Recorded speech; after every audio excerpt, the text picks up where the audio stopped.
Hello guys, how's it going? My name is Dal. Patch 11.15 set to arrive actually sometime soon, and it should be right on the horizon, with it set to release by the end of this month specifically. And the patch 11.15 is looking like a haven for solo players in the War Within expansion, giving you so many activities to dive into, whether you're looking to gear new characters or potentially farm out more transmogs. Transmog farming has been a fan favorite activity for years now in World of Warcraft, and 11.15 is bringing with it a ton of new mogs for you to add to your collection. Some of it are going to be returning mogs, but many of these are going to be brand new items that you can get previously. So for this video, I wanted to go over all of the different transmogs that solo players will be able to obtain once this update is finally here.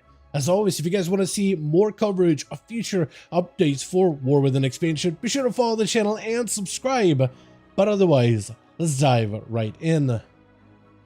Now, I wasn't sure exactly what I wanted to start this video, but I decided to start with the best part first because I'm super excited about these sets in particular. The Arathi Hollowfall sets from the Nightfall scenario look insanely good, and you can actually see some of the NPCs wearing some of these armor sets right now, like the white and black sets, the ivory look, but then you can also get the void variations as well, and you can get them rather easily. The void sets in particular look insanely good, and we've seen a bunch of enemies using these for world quests and world events and the dungeon of Dawnbreaker, but you can finally get your hands on these sets yourself, one for every armor type. We have the cloth, we have the mail, we have the leather, and the plate, and all of them look super good. And all of these items you can actually collect either from the Nightfall scenario, which is available at least in PTR roughly every 30 minutes or so to an hour, or from any of the weekly objectives that you can pick up from the Arathi faction, where you can get these confiscated cultist bags for completing the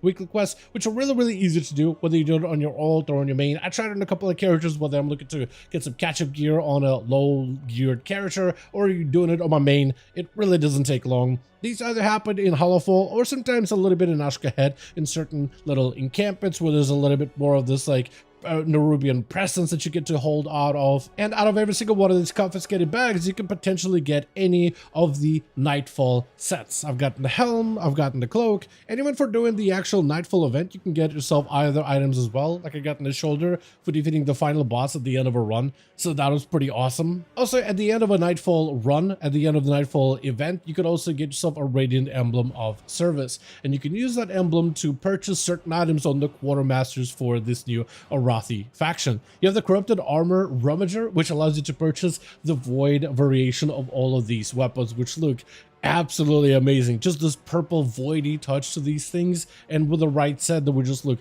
insanely good. I think the sword in particular is probably one of the better models, honestly. The staffs are also really good with this void pulsating effect on top of it. We have the wands as well as the glaives. All of these items, even the shield, looks insanely good without flame at the end of it.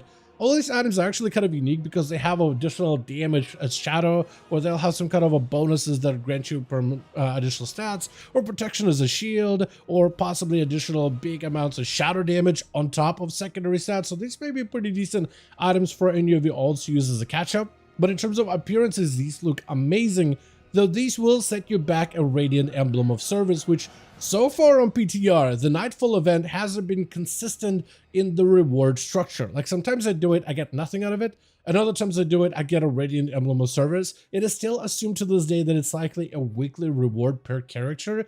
So if you're trying to get yourself a full set of gear, having a lot of alts in order to get a more Radiant Emblems of Service is probably going to be the way to go, unless it's intended to drop from every Nightfall that you complete, and then you can get these items a little bit quicker. Now, there's also another Quartermaster that gives you the Flames Radiant sets, which look amazing. It's basically the Voidy Hollowfall sets, but instead in pure white and black. And the details on these sets, like the golden inlays on the shoulders and then the golden part for the helm, I think actually stand out a little bit more because they're just on these plain black and white looks for the armor. But imagine this on a disc-based Oracle. This is a really good looking set. The male armor set also looks pretty amazing, has more of these holy vials rather than what looks like toxic or health potions on the side. But in my opinion, the plate set looks the best. This one gets me legitimately excited to play a paladin in 11.1.5. I'm starting to gear mine up and running right now, but with this set in particular, it looks insanely good. Now, unless Blizzard changes the way that we get Radiant Embers in the future, it does seem to be like it's going to be a weekly reward. But if this is meant to be a reward that you'll get once a week, having multiple characters that you play in 11.1.5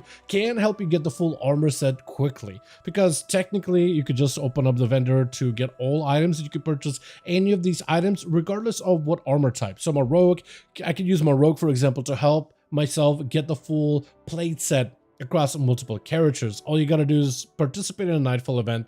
Don't really have to do the best in it. You just gotta be there for the final boss, for the final encounter, to get yourself a satchel for a Radiant Emblem of Service. And then you can use those old characters to help fill out that entire set, buying up all of these armor pieces piece by piece until you can complete the entire outfit. So if you are looking to get yourself full Arathi sets in the next patch, it may not be a bad idea to start leveling a couple outs on the side just to keep them there for that Hollowfall event as soon as it is active.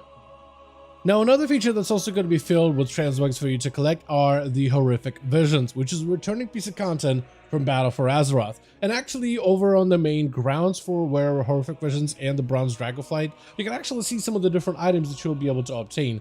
From the plate set, you have the mail set, the leather set, as well as the cloth set. All of these are Nazathian sets, which are very much inspired by the whole Lovecraftian, technically, looks, and you'll be able to obtain all of them from a new vendor of Tori, which is a provisioner for this faction. Now, all of the items that you can obtain for this event or this content specifically will be farmed from displaced corrupted mementos, which you obtain just for running Horrific Visions. Previously, back in BFA, you could run Horrific Visions if you had a Horrific Vision key, I guess, if you want to call it. Kind of like how you need a key to enter a delve, you needed a key-like item also back in BFA. But at this point with BTR, we haven't seen any keys show up whatsoever, and it seems like you can run this content as much as you want to, which means you'll be able to farm it out as much as you can in a single day, couple of days, maybe a week. You do also get these affixes called masks within Visions that actually upgrade the amount of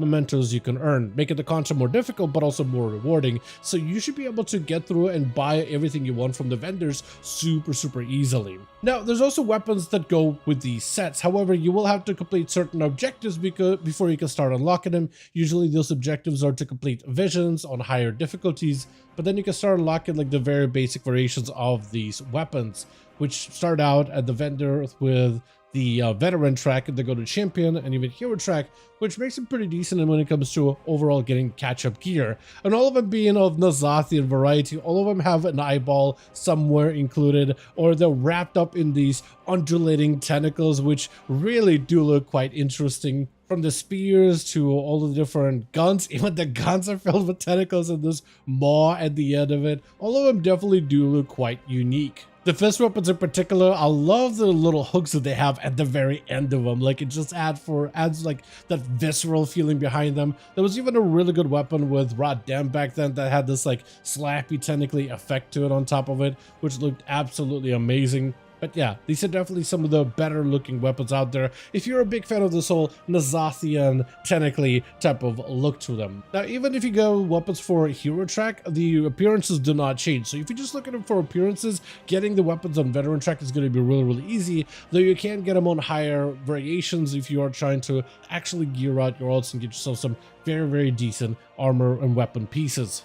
Besides this though, we also do have two cosmetic back pieces that are making a return, well at least one of them. The Black Dragon Scale backpack is something that you could purchase way back in Battle for Azeroth, but they have a second variation of it now with the Bronze Dragon Scale back piece. So you can get both of them. You can get the original one if you missed out on it, but also you can get the new one. Back in BFA, you did Visions in order to upgrade your legendary cloak, and they're actually letting you purchase those legendary appearances on the vendor as well. The cloak would actually progress in its appearances and actually would grow and get more unique and embroidered and a little bit more interesting as it gained more power. So you have the basic variation, the second variation, and then the final variation that has all this starry type of a texture on it. Definitely one of the more unique back pieces, so you can get yourself the legendary appearances from the vendor as well. I'm also not sure if it exactly should go into the Transmog section, but there is an enchant there from Visions as well called Void Edge. A lot of the original rewards for Visions are making a return this time around, and one of the more unique ones was this weapon enchant that covers your weapon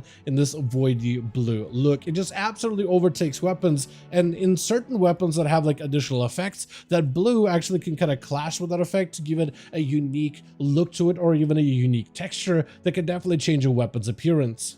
Another set of mods that will become a lot easier to obtain in 11.1.5 are Shadowlands specific ones, mostly regarding the various factions that are available within the Shadowlands. Right now, if you were to get, let's say, reputation for any of the current War Within factions, no matter what character you're on, all of your characters are part of the same warband, and all of them help contribute towards that faction's progress. So whether you're doing Bilgewater Cartel's quest and your priest, your rogue and your mage, all of them get to accumulate that rep and kind of all benefit from it at the same time. So it's like a combined effort to fuel that one faction to get through it really quickly.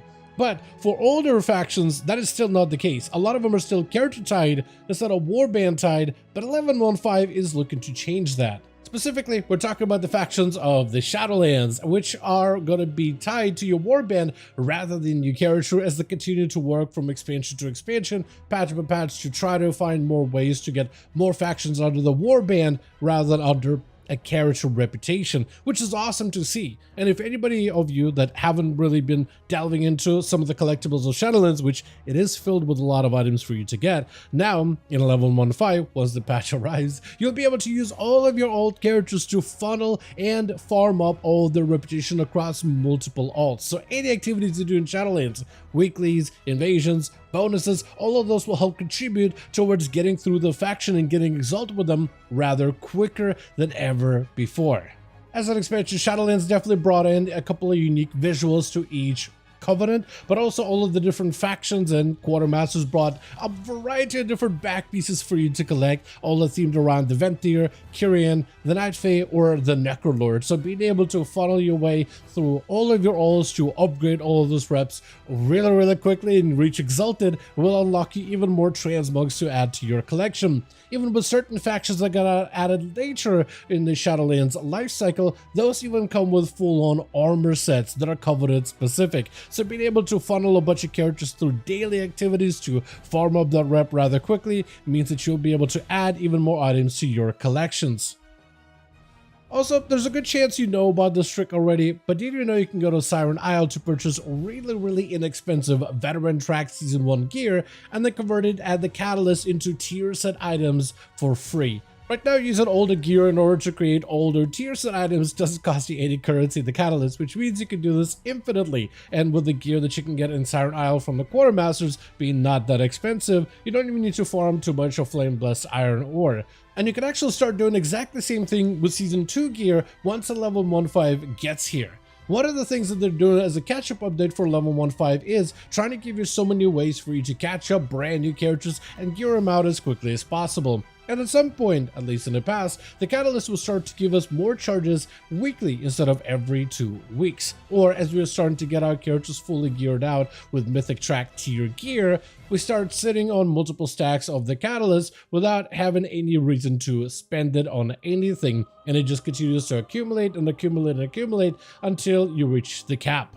So once you have a character that's fully geared out with some of the best mythic tiers available, you might as well start spending the rest of your Catalyst charges to fill out the rest of your Transmog collection for some of the LFR, normal, and even hero track variations of your class's tier sets. And those of you that are solo players that are not even willing to venture into Mythic Raiding or Mythic Plus dungeons, like you do your tier 11 delves and that's really about it, then you can actually start to do this a little bit sooner. Because after you fully upgraded all your hero track gear, you now have your hero track appearance as well as the mythic track appearance, so you can start burning all your excess Catalyst charges on normal and LFR appearances to fill out the rest of your Transmog collection. In fact, may not be a bad idea to start holding on to a couple of Veteran Track gear items in your bank slots, just so they don't fill up your back collection, but something that you can utilize once you get some freedom with your Catalyst charges.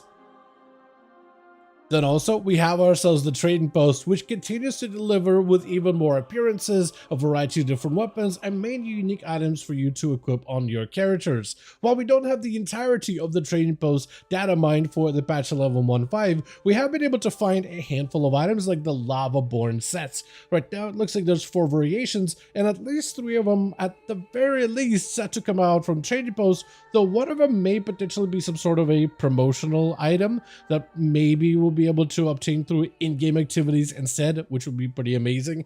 All of these sets do look good, and they add a little bit extra heft and a little bit extra metal parts to them, which I'm a big fan of. These look a lot better on Tauren and Oryx, and there's likely going to be a variety of other transmog items for you to collect from the trading post as well.